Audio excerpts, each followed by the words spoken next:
révolte contre la poésie.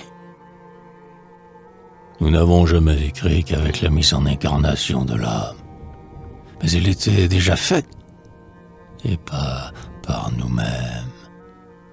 Quand nous sommes entrés dans la poésie, le poète qui écrit s'adresse au verbe et le verbe à ses lois. Il est dans l'inconscient du poète de croire automatiquement à ses lois. Il les croit libres et il ne l'est pas. Il y a quelque chose derrière sa tête, autour de ses oreilles, de sa pensée. Quelque chose est en germe dans sa nuque, où il était déjà quand il a commencé. Il est le fils de ses œuvres, peut-être, mais ses œuvres ne sont pas de lui. Car ce qui a été de lui-même dans sa poésie, ce n'est pas lui qui l'y avait mis, mais cet inconscient producteur de la vie qu'il avait désigné pour être son poète et qu'il n'avait pas désigné, lui, et qui ne fut jamais bien disposé par lui. Je ne veux pas être le poète de mon poète.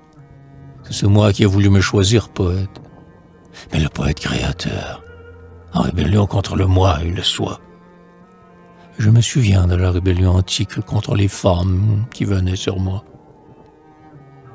C'est par révolte contre le moi et le soi que je me suis débarrassé de toutes les mauvaises incarnations du Verbe, qui ne furent jamais pour l'homme qu'un compromis de lâcheté et d'illusion, et je ne sais quelle fornication abjecte entre la lâcheté et l'illusion.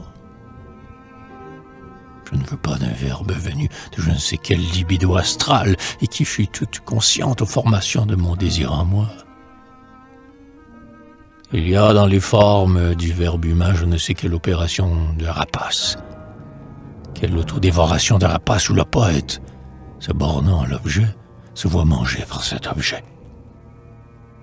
Un crime pèse sur le verbe fait chair, mais le crime est de l'avoir admis.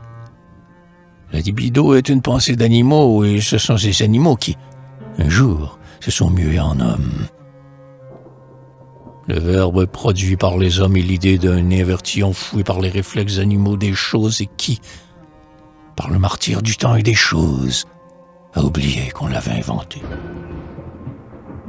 L'inverti est celui qui mange son soi et veut que son soi le nourrisse. Cherche dans son soi sa mère et veut la posséder pour lui. Le crime primitif de l'inceste est l'ennemi de la poésie et tueur de son immaculée poésie. Je ne veux pas manger mon poème, mais je veux donner mon cœur à mon poème. Et qu'est-ce que c'est que mon cœur et mon poème? Mon cœur est ce qui n'est pas moi. Donner son soi à son poème, c'est risquer aussi d'être violé par lui. Et si je suis vierge pour mon poème, il doit rester vierge pour moi. Je suis ce poète oublié qui s'est vu tomber dans la matière un jour, et la matière ne me mangera pas, moi. Je ne veux pas de ces réflexes vieillis, conséquence d'un antique inceste venu de l'ignorance animale de la loi vierge de la vie. Le moi et le soi sont ces états catastrophiques de l'être où le vivant se laisse emprisonner par les formes qu'il perçoit en lui. Aimer son moi, c'est aimer un mort et la loi du vierge est l'infini. Le producteur inconscient de nous-mêmes est celui d'un antique copulateur qui s'est livré aux plus basses magies et qui a tiré une magie de l'infâme qu'il y a à se ramener soi-même sur soi-même sans fin jusqu'à faire sortir un verbe du cadavre. La libido est la définition de ce désir de cadavre et l'homme en chute est un criminel inverti. Je suis ce primitif mécontent de l'horreur inexpiable des choses. Je ne veux pas me reproduire dans les choses, mais je veux que les choses se produisent par moi. Je ne veux pas d'une idée du moi dans mon poème, je ne veux pas m'y revoir, moi. Mon cœur est cette rose éternelle venue de la force magique de l'initiale croix. Celui qui s'est mis en croix en lui-même et pour lui-même n'est jamais revenu sur lui-même. Jamais, car celui-même par lequel il s'est sacrifié lui-même, celui-là aussi l'a donné à la vie après avoir forcé en lui-même à devenir sa propre vie.